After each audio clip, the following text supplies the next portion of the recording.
चुड़ैल की बेटी के तीसरे भाग में आपने देखा कि कोमल और राजू एक अच्छा लड़का देखकर गुड़िया की शादी करवा देते हैं और कोमल माता की मूर्ति में समा जाती है। कोमल बेटी, जाओ अपने ससुराल जाओ और खुश रहो बेटी।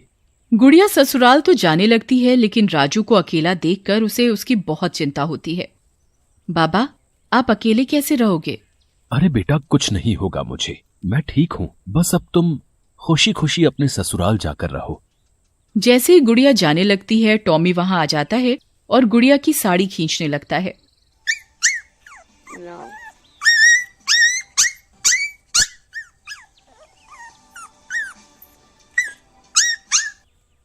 गुड़िया उसे प्यार करने लगती है। अरे टॉमी, तुम यहीं बाबा का ध्यान रखना, वो अब अकेले हैं यहाँ, मैं तुम दोनों से मिलने आती रहूंगी। फिर इतना बोलकर गुड़िया की विदाई हो जाती है। ससुराल में गुड़िया की सास और ससुर गुड़िया और उसके पति राहुल का स्वागत करते हैं। आओ बेटी आओ, तुम्हारा हमारे घर में बहुत स्वागत है। आओ बेटी, तुम हमारी बहू नहीं बेटी हो। फिर दोनों अपने कमरे में चले जाते हैं। सविता की नजर गुड़िया के बैग पर ही होती है। सही कह रहे हो जी, ये बहू नहीं साक्षात लक्ष्मी है। देखो देखो क्या बड़ा सा बैग लेकर आई है, लगता है इसके बाप ने खूब पैसा दिया है इसको। वाह वाह, मजा आ गया। अरे लालची औरत, इतना तो दिया है भगवान ने, तब भी दूसरों के पैसे पर ही नजर है तेरी। भगवान से थोड़ा डर। जाओ जी, रहने दो, आपको क्या पता सब पैसों से ही होता है। इतना सोना हीरे पहन के तो मर भी जाऊं तो कोई गम नहीं। ऐसा बोलकर सविता वहां से चली जाती है। कुछ दिन तो सविता गुड़िया से प्यार से बात करती है। फिर एक दिन गुड़िया अपने मायके जाती है और जब वापस आती है तो अरे आ गई तुम। लाओ, क्या लाई हो? गुड़िया के पिता राजू ने उसे एक लिफाफा दिया होता है जिसमें पैसे होते हैं। उसे सविता गुड़िया के हाथों से ले लेती है और उसे अपने कमरे में जाकर खोलती है तो उसमें पैसे होते हैं। लो जी, इसके बाप के पास इतना पैसा है, लेकिन देखो तो क्या लेकर आई है, हुन। जेठालाल को सविता का बर्ताव बहुत बुरा लगता है। फिर कुछ दिन निकलते ही राजू बहुत बीमार हो जाता है। गुड़िया, तुम्हारे पिताजी की तबीयत बहुत खराब है, जाओ कुछ दिन वहां रहने चली जाओ। अरे वाह, तो यहाँ का सारा काम कौन करेगा? ये महारानी वहां चली जाएगी तो जाओ, सारा घर का काम पड़ा है, करो जाकर, कहीं जाने की कोई जरूरत नहीं। माँ जी, मुझे जाने दो, मेरे बाबा की तबीयत बहुत खराब है। पर सविता उसकी एक नहीं सुनती। अगले दिन टॉमी गुड़िया के ससुराल आता है और जोर जोर से भौंकने लगता है।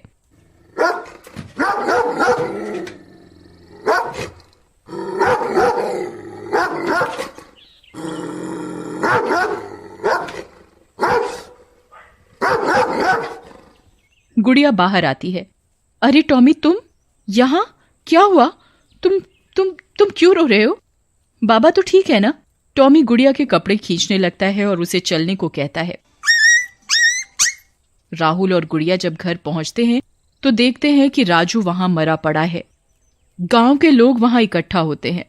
नहीं बाबा, आपने मुझे इतने नाजों से पाला पोसा और मैं आपकी बीमारी में भी आपके किसी काम नहीं आ सकी। बेटी, तुम्हें राजू ने आखिरी वक्त पर बहुत याद किया।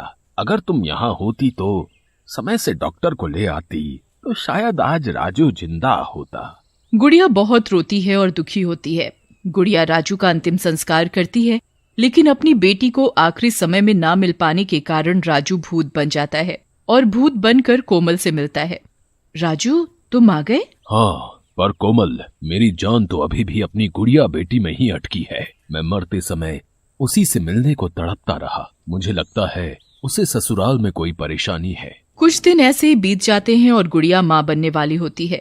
वो टॉमी को भी अपने साथ ही ले आती है, लेकिन सविता का अत्याचार गुड़िया पर बढ़ता ही जाता है। गुड़िया बहुत दुखी होती है। अभी तक रोना धोना बंद नहीं हुआ? तेरे बाप को मरे अब कितना समय हो गया? गुड़िया बहुत रोती है और कमरे में जाकर अपने माँ बाबा की फोटो निकाल कर रोने लगती है। माँ बाबा, आपने मुझे पाला पोसा और मैं आपके किसी काम ना आ सकी। मैंने अपनी सास की सेवा माँ की तरह की, पर फिर भी वो मुझसे कभी भी खुश नहीं होती, तो मैं क्या करूं? माँ, तुम ही बताओ।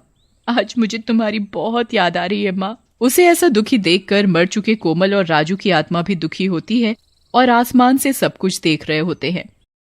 वहीं दूसरी तरफ, अरे जेठालाल जी, बस एक बार ये गुड़िया मुझे पोता दे दे, सारी जायदाद अपने पोते के नाम करा लूंगी, और अगर इसने लड़की पैदा की तो इस गुड़िया को खत्म कर दूंगी, ताकि इसके बाप की सारी जायदाद मेरे बेटे राहुल की हो जाए। अरे भगवान से डर लालची औरत, वैसे भी तो सब तेरे बच्चों का ही है कल को। राजू, ये हमारी बेटी के साथ तो बहुत गलत हो रहा है। हे माता रानी, अच्छे लोगों के साथ अच्छा ही होता है ना, फिर मेरी बेटी के साथ गलत क्यों? कोमल, तुमने तो मरकर भी अपनी बेटी की रक्षा की थी, आज फिर से तुम्हारी बेटी को तुम्हारी जरूरत है। जाओ कोमल, जाओ। कोमल को गुस्सा आ जाता है और वो चुड़ैल का भयंकर रूप ले लेती है। माँ, मुझे शक्ति दो कि मैं एक बार फिर से अपनी बेटी की रक्षा कर सकूं। फिर चुड़ैल गुड़िया के सामने आकर खड़ी हो जाती है। गुड़िया, मेरी बच्ची, बस कर, रो मत, देख मैं आ गई। माँ, तुम आ गई माँ। गुड़िया कोमल के गले लग जाती है। बस, अब तुम्हें रोने की कोई जरूरत नहीं। अत्याचार करना और सहना दोनों ही पाप हैं, और मैं ऐसा नहीं होने दूंगी। तुम्हारी सास की नजर हमारी जायदाद पर है। जो मेरे साथ हुआ वो मैं तुम्हारे साथ बिल्कुल नहीं होने दूंगी। अरे कहाँ मर गई, खाना ले आ।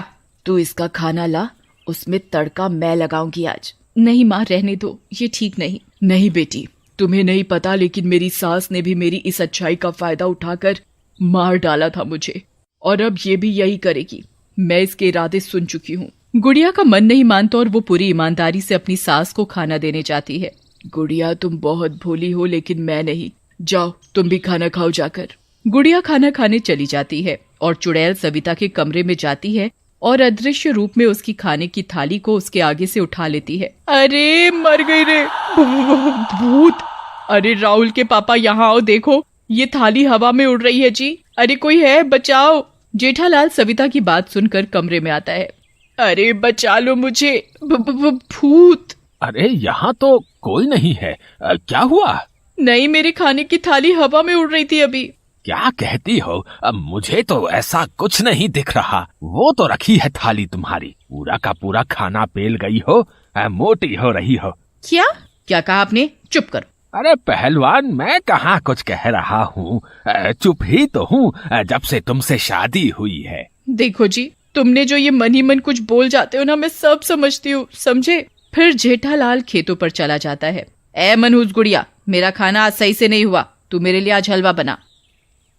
पर माँ जी, घर पर तो हलवा बनाने का सामान नहीं है। इतने में राहुल आ जाता है। माँ, इस हालत में गुड़िया कहाँ बाजार जाएगी? मैं सब सामान ला दूंगा। गुड़िया, तुम सुबह से काम कर रही हो, जाओ थोड़ा आराम कर लो। ये एक और आया गुड़िया का प्रेमी। पता नहीं मेरे पति और बेटा मेरा साथ क्यों नहीं देते। चुड़ैल ये सब सुन रही होती है, उसे बहुत गुस्सा आता है। चलो, मेरे दामाद और गुड़िया के ससुर अच्छे हैं, लगता है इसे सबक सिखाने के लिए इसके ससुर से हाथ मिलाना चाहिए मुझे। फिर कोमल जेठालाल के सामने खेतों में जाती है। अरे चुड़ैल जी, मुझे मारना मत, मैं तो सीधा साधा आदमी हूँ। नहीं नहीं, अरे मर गया रे, अरे मर गया। इसके आगे की कहानी देखने के लिए चुड़ैल की बेटी कहानी का अगला भाग जरूर देखें।